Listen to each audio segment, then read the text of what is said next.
All right, before we get into it, you know what to do. Hit that like, subscribe, and hit the notification bell. It's been said in the press that I was invited to speak to the transgender employees at Netflix, and I refuse. That is not true.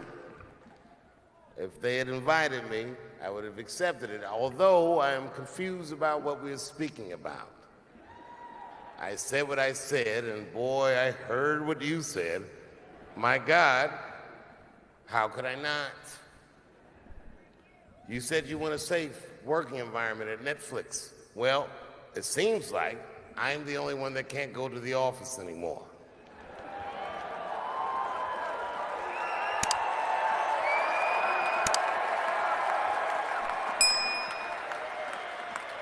I want everyone in this audience to know that even though the media frames this, that it's me versus that community, that is not what it is.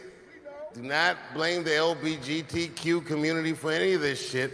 This has nothing to do with them. It's about corporate interests and what I can say and what I cannot say. I think he's saying that there are people in Hollywood or just in media in general, high ups, who want to kind of see him fall, and they're kind of stoking the flames of him versus the LGBTQ community. For the record, and I need you to know this, everyone I know from that community has been nothing but loving and supporting.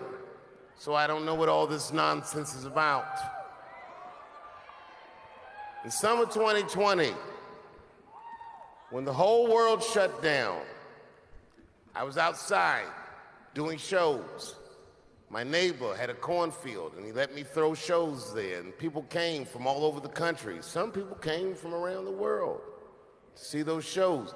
The best comedians on earth came to my home and broke bread with me, and we lived our lives. We found a way to keep moving forward. I made a whole documentary about it. The first night of those shows was a piece that some of you might have seen. It was called 846, and it dealt with the murder of George Floyd.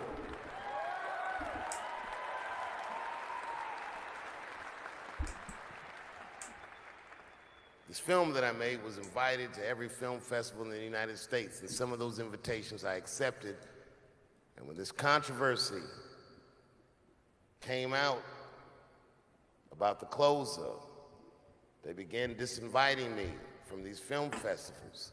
And now, today, not a film company, not a movie studio, not a film festival, nobody will touch this film.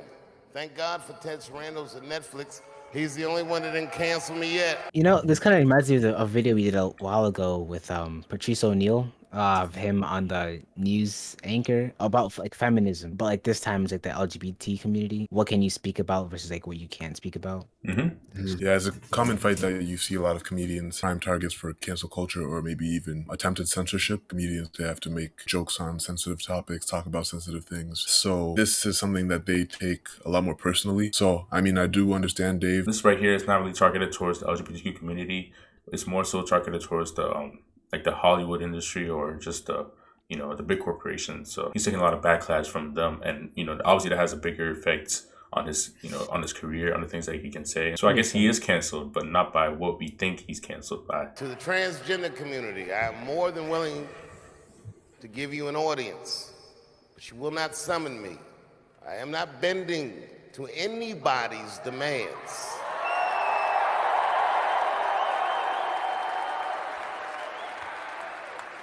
And if you want to meet with me, I'd be more than willing to, but I have some conditions.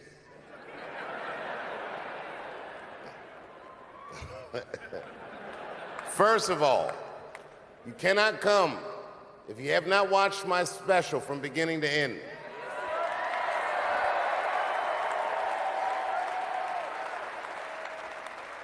That's fair. You must come to a place of my choosing and a time of my choosing. And thirdly, you must admit that Hannah Gadsby is not funny. I don't know who that is. I think she's an Australian comedian. She's kind of leading the opposition against Dave Chappelle's last special. But she's made some pretty ridiculous takes too. I don't think she's a good representative to be that face of the outrage, you know. I desperately want people to see this movie. But I understand why investors would be nervous. Since nobody will touch it, I'll tell you what I'll do. I will make it available for all of you in 10 American cities, going on sale in the next few days. You will be able to see this movie in its entirety, and you can see what they're trying to obstruct you from seeing.